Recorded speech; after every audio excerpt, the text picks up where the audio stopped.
Bismillahirrahmanirrahim. Assalamualaikum warahmatullahi wabarakatuh.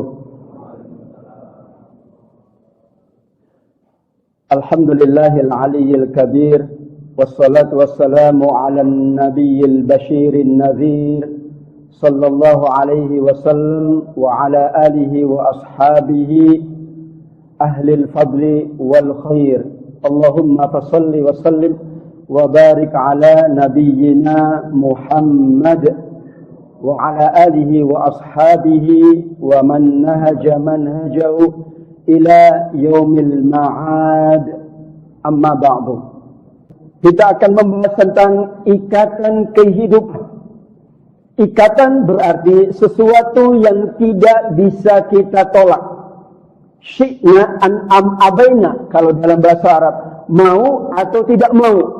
Atau dalam bahasa Inggrisnya like or dislike. Tidak mungkin manusia keluar dari ikatan kehidupannya, mau atau tidak mau, suka atau tidak suka. Ikatan itu berdasarkan surah Al-Isra ayat yang pertama. Allah mengikat manusia dengan 3 ikatan. A'udzu billahi minasy syaithanir rajim. Bismillahirrahmanirrahim.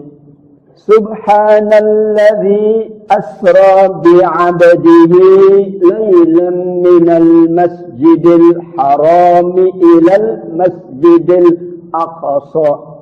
Ilal masjidil aqsa alladzi barakna hawlahu linuriyahu min ayatina. Innahu huwas sami'ul basir. Surah Al-Isra, kata Syekh Amr Khalid hafizahullah, disebut juga dengan suratul tasbih. Surat yang paling banyak redaksi tasbihnya. Benar beberapa ayat menyebut kata tasbih. Tapi dibanding surat-surat yang lain, surat Al-Isra inilah surat yang paling banyak tasbihnya. Silakan setelah ini baca surat Al-Isra, bandingkan dengan surat-surat yang lain, maka kata tasbih dengan seluruh derivasinya, bisa sabbaha, bisa tusabbihu, bisa yusabbihu, bisa subhana, terbanyak ada di surah Al-Isra. Karenanya surat ini disebut juga dengan surat tasbih. Demikian juga hanya surat Al-Isra yang awal suratnya adalah tasbihullah.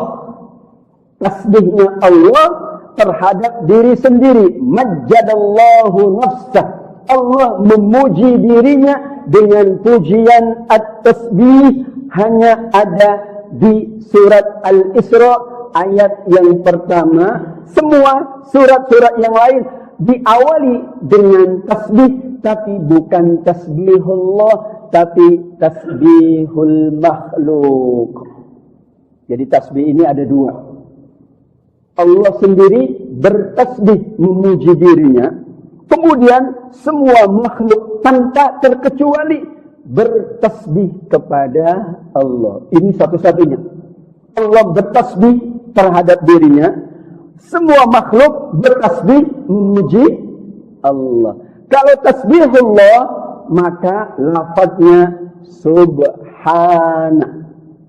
Tapi kalau tasbihul makhluk, sabbaha lillahi ma fis samawati wa ma fil ard. Yusabbihu lillahi ma fis samawati wa ma fil ard. Telah bertasbih semua makhluk yang ada di langit dan yang ada di bumi. Berarti tasbihnya siapa? Tasbih makhluk. Tapi kalau subhana berarti tasbih Allah, tasbihullah.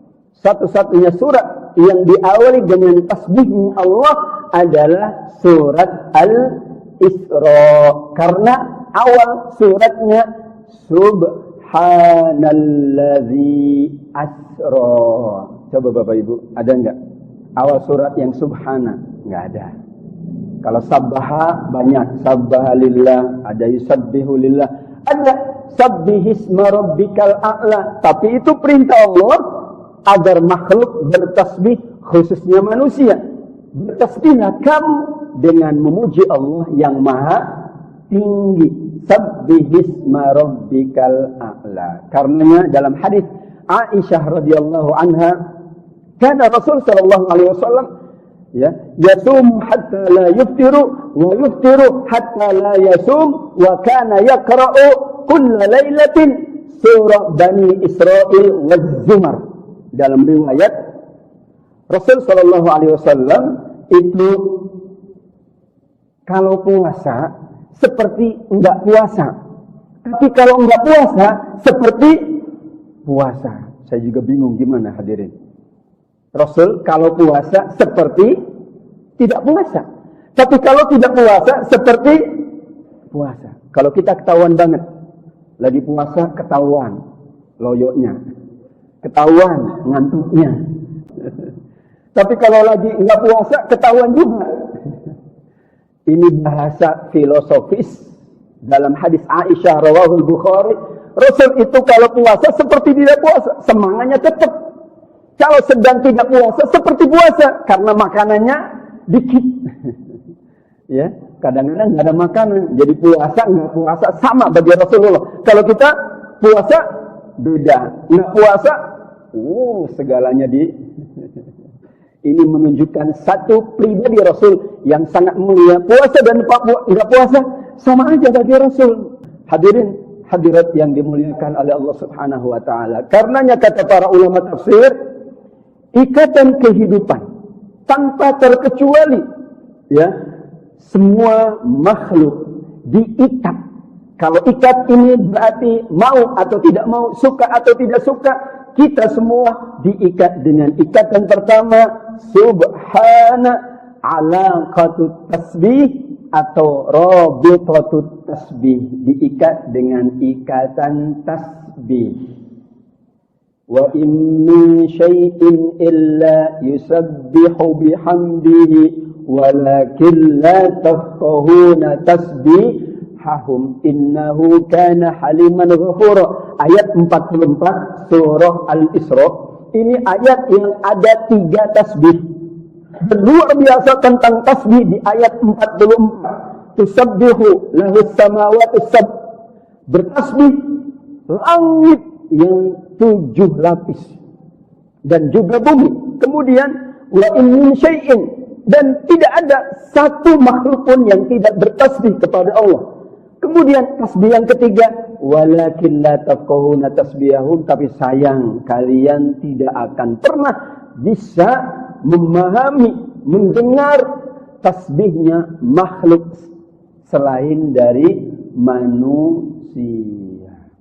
Ini pernah hadirin dalam hadis Bukhari, ya, dari hadis Abdullah bin Mas'ud radhiyallahu anhu, kunna nasba'u tasbihat ta'am wa huwa yu'kal. Kami mendengar tasbihnya makanan ketika kami makan. Nah, setelah ini Bapak Ibu coba, ya, bisa nggak dengar makanan yang kita makan bertasbih? Ya, Rasul mendengar tasbihnya makanan. Bagaimana agar makanan bertasbih? Kata Imam As-Sa'di rahimahullah, ya, tasbih itu ada 2. Ada tasbihul maqal, tasbih dengan ucapan makhluk, ucapan kita subhanallah macam-macam.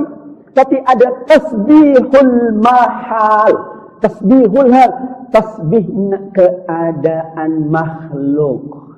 Jadi makhluk berkeadaan itu sedang bertasbih. Bayangkan makanan saja bertasbih. Sayang ya, kita tidak diberi oleh Allah kemampuan untuk mendengar tasbihnya makanan. Makanya supaya makanan bertasbih, maka makannya sesuai tuntunan. Kalau makannya sesuai tontonan, enggak bertasbih dia. Bahkan ini dalam hadis Imam Ahmad rahimahullah ta'ala dan beberapa kitab musnad, Rasul pernah dakhala ala qaumin yukufun ala dabbatihi. Jadi ada orang-orang, kalau sekarang kendaraan ya. Orang-orang sedang berhenti melepas lelah dan kemudian ontanya, kudanya itu ya dibiarkan di tempatnya atau menambatkan kuda dan ontanya. Kemudian apa pesan Rasulullah sallallahu alaihi wasallam?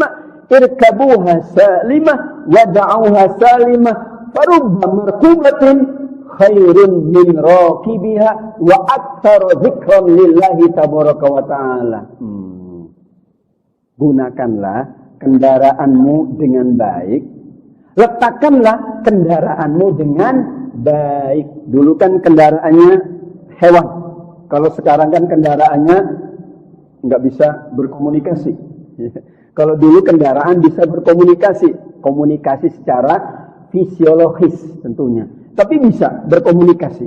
Karenanya kata Rasulullah SAW, gunakanlah kendaraanmu dengan baik dan letakkanlah kendaraanmu dengan baik. Ya, kuda tidak boleh diletakkan di tempat yang panas. Kalau mobil boleh aja karena dia nggak komplain. Gitu.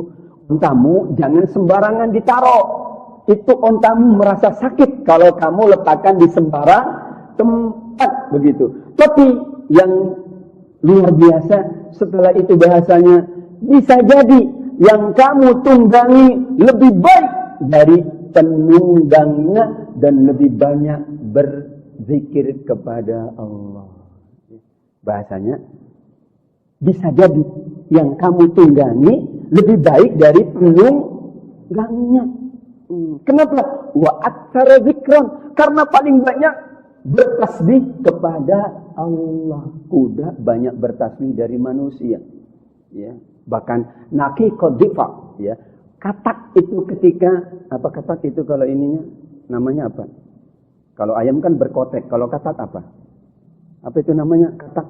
Pokoknya ketika berbunyi, itu katak itu bertasbih kepada Allah. Ayam itu bertasbih kepada Allah. Bayangkan, tidak ada makhluk yang tidak bertasbih kepada Allah. Karenanya kehidupan ini diikat dengan tasbih. Seorang yang tidak bertasbih berarti dia sedang melepaskan ikatan kehidupannya. Karena tidak ada makhluk yang Allah ciptakan melainkan bertasbih. Subhanallah Bapak Ibu, luar biasa. Tasbih ini ikatan kehidupan manusia, bahkan makhluk di alam semesta diikat oleh Allah. Mau tidak mau, suka tidak suka, semuanya akan bertasbih. Tinggal ayo kita berlomba. Ya, lebih banyak tasbihnya makhluk yang lain atau manusia. Kalau manusia kalah sama makhluk, berarti benar kata Rasul sallallahu alaihi wasallam, bisa jadi yang ditunggangi lebih banyak, lebih baik dari yang hadirin hadirat yang dimuliakan Allah Subhanahu wa taala. Yang kedua, dari surat Al-Isra ayat yang pertama, para ulama merumuskan ikatan kehidupan kita adalah bi'abdihi rabitatun nubuwah wa in min ummatin illa khala fiha nadhir. Tidak ada umat manusia dimanapun berada, kapanpun mereka hidup, melainkan pasti diikat oleh nabinya. Nggak ada umat yang nggak ada nabinya. Kalau ada umat nggak ada nabinya, itu KW umatnya. Karena janji Allah, setiap manusia pasti ada Allah utus untuk menuntunnya, untuk membimbingnya. Karenanya ikatan kita kepada Nabi Muhammad SAW adalah ikatan kehidupan yang tidak boleh dilepas. Kalau ikatan dengan yang lain, kadang-kadang bisa kita lepas, Bapak Ibu. Ya, ikatan dengan yang lain bisa kita lepas. Tapi ikatan dengan Nabi Sallallahu Alaihi Wasallam adalah ikatan dari kita hidup sampai kita dipanggil oleh Allah Subhanahu Wa Taala. Kalau saya tanya Bapak Ibu, bisa nggak kita makan tanpa tuntunan Nabi? Makanan yang baik, bisa nggak? Nggak bisa. Bisa nggak kita menikah tanpa tuntunan Nabi? Nggak bisa. Nggak tahu kita cara menikah. Rasul sampaikan begini loh, kalau menikah ini, begini loh yang kalian harus perhatikan. Bisa nggak kita berkehidupan tanpa tuntunan? Tidak mungkin. Subhanallah. Allah ikat kita. Subhanalladzi asra bi'abdihi. Secara bahasa arti bi'abdihi adalah semua hamba Allah namanya abd. Tapi semua ulama tafsir sepakat bi'abdihi di ayat ini adalah Ar-Rasul sallallahu alaihi wasallam. Ngaji itu, kenapa kita ngaji? Karena ada ikatan, yaitu tuntunan. Kata Rasul, majlis itu malaikat akan turun memberikan rahmatnya. Betul? Begitu. Kenapa? Berarti kita menjalankan sesuai tuntunan. Bekerja karena ada tuntunan. Kemudian kita berkehidupan karena ada tuntunan. Kita menjalankan semua kehidupan ini. Subhanallah, Allah telah menyiapkan. Tidak ada manusia, seorang pun, tidak ada kelompok manusia, tidak ada satu umat pun yang tidak Allah utus utusannya. Ya.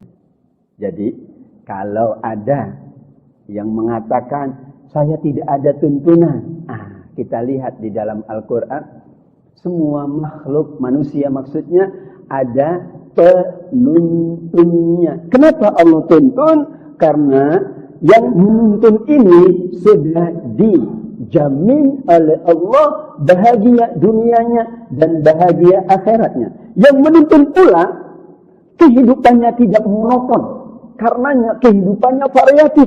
Kalau yang menuntunnya kehidupannya monoton, kita hanya bisa mengambil satu keteladanan. Tapi semua nabi kehidupannya variatif, macam-macam. Ya. Pernah menjadi apa? Iya. Pernah berkeluarga? Iya. Punya anak? Iya. Ya. Kemudian, ya apa lagi? Semua pernah dijalankan oleh nabi. Menjadi manusia yang tidak punya apa-apa? Pernah. Menjadi manusia yang punya apa-apa? Pernah. Semua dijalankan. Berhadapan dengan siapa? Pernah. Dengan anak-anak bisa. Dengan semuanya bisa. Lengkap. Ekonomi juga mereka semuanya. Ma min nabiyyin illa ra'al ghanam. Tidak ada nabi kecuali pernah menggembala kambing. Berarti mereka hidupnya variatif. Luar biasa. Suka dukanya dijalankan. Kehidupannya amat sangat lengkap. Tidak ada nabi yang kehidupannya cuma satu. Kalau kita kadang cuma satu doang. Bagus di dalam, jelek di luar. Bagus di luar, jelek di dalam. Kalau Nabi Sallallahu Alaihi Wasallam lengkap. Karenanya ikatan kehidupan yang kedua, hadirin yang dimuliakan Allah, adalah Rabitatul Nubuwah. Sedikit saja kita lepas ikatan kita dengan Rasul Sallallahu Alaihi Wasallam, mungkin kehidupan kita tidak akan baik. Karenanya benar, ya, laqad kana lakum fi Rasulillah uswatun hasanah. Yang terakhir, ikatan yang ketiga, minal masjidil harami ilal masjidil aqsa. Hadirin, hanya dua masjid yang dinamakan langsung oleh Allah dan ditentukan lokasinya oleh Allah. Enggak boleh pindah. Ya. Dua masjid. Masjidil Haram yang ngasih nama Allah. Masjid Aqsa yang ngasih nama Allah. Bukan manusia, Pak. Wakilnya langsung Allah gitu ya. Tidak ada campur tangan manusia.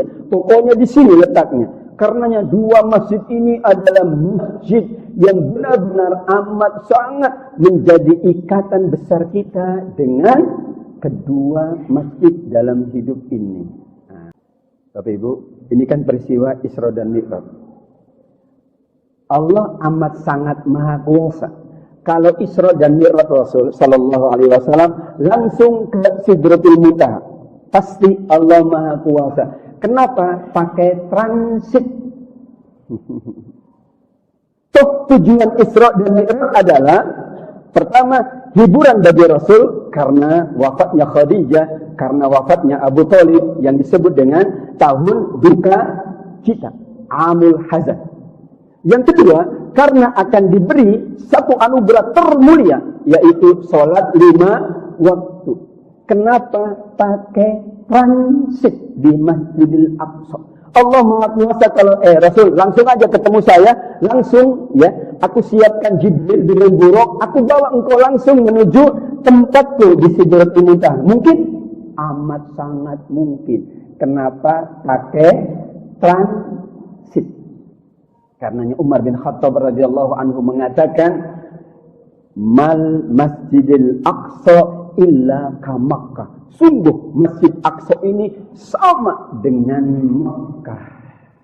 Alaqah at-thalithah rabitatul masjid. Makna yang lebih umum adalah tidak ada umat di era manapun, di zaman kapanpun, melainkan pasti ada tempat mereka beribadah. Setaat apapun orang, sesoleh apapun orang, sepinter apapun orang, apa lagi? Kalau tidak ada tempat ibadahnya, bahaya. Kita ada masjid aja masih bahaya ya. Iya, keimanannya bisa macam-macam. Karenanya ikatan ketiga, semua manusia, khususnya apapun dan kapanpun mereka tinggal, maka ikatan yang ketiga yang mengikat mereka dalam kehidupan ini adalah ikatan tempat beribadah. Benar, kita boleh sholat di rumah, tapi tidak akan mengalahkan ya sholat di masjid bagi kaum laki-laki tentunya. Dan masjid adalah segala-galanya di masa Rasul Sallallahu Alaihi Wasallam. Masjid inilah yang akan menjadi juga naungan di yaumil qiyamah kelak. Warjulun qalbuhu mu'allakun bil masajid. Salah seorang yang akan mendapatkan naungan di hari kiamat adalah seseorang yang hatinya suka atau hatinya terpaut, terikat dengan masjid. Bayangkan kalau nggak ada tempat ibadah. Ikatan kita dengan yang pertama, dengan Allah, melalui tasbih, melalui ibadah, tidak mungkin terjadi kalau tidak ada tuntunan dari Rasul. Tidak mungkin terjadi kalau tidak ada tempat-tempat dan sarana-sarana ibadah kita yang memadai. Alhamdulillah. Terakhir, hadirin yang dimuliakan Allah Subhanahu wa Ta'ala, surah Al-Isra ayat yang pertama menunjukkan keagungan Allah Subhanahu, karena cuman surat Al-Isra yang diawali dengan tasbih Allah, keagungan nabinya bi abdihi, keagungan malam lailan, dan keagungan tempat ibadah. Malam itu luar biasa ya.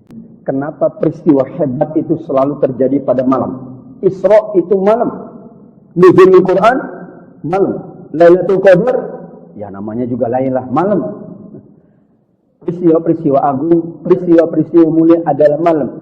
Karenanya malam inilah, meskipun 2 rakaat sholat malam itu nilainya lebih tinggi dari beberapa rakaat sholat di waktu siang.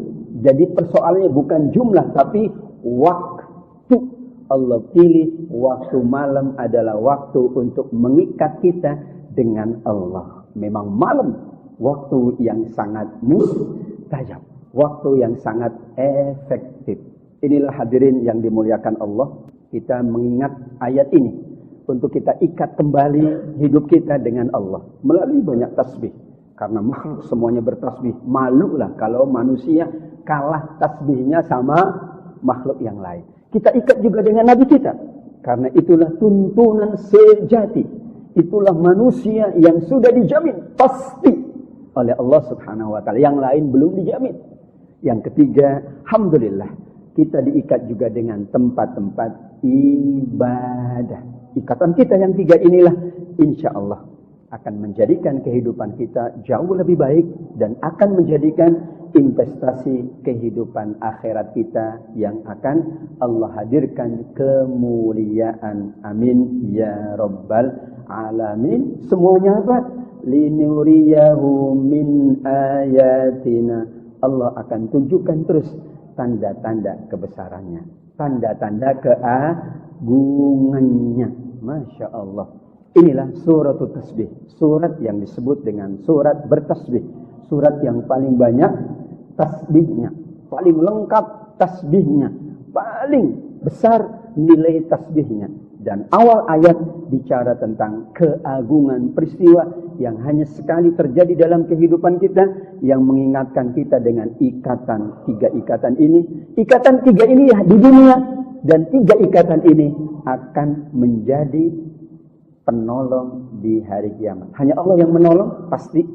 Dan Rasul diberikan izin oleh Allah menolong dengan syafaatnya. Kemudian yang ketiga, masjidlah yang akan menolong umat manusia. Subhanallah, Allah tidak salah dan pasti tidak mungkin salah. Inilah yang harus kita rawat. Ikatan kita dengan Allah, ikatan kita dengan Nabi SAW, dan ikatan kita dengan sarana ibadah yang mulia. Ketiga-tiganya akan hadir di hari kiamat kelak untuk memberikan pertolongan, pembelaan untuk kita semuanya. Amin ya rabbal alamin. Jazakumullah khair. Mohon maaf dan terima kasih. Subhanakallahumma wa bihamdika asyhadu an la ilaha illa anta astaghfiruka wa atubu ilaik. Akhirnya juga tasbih, ya. Akhirnya saja pakai tasbih. Demikian, mohon maaf. Assalamualaikum warahmatullahi wabarakatuh.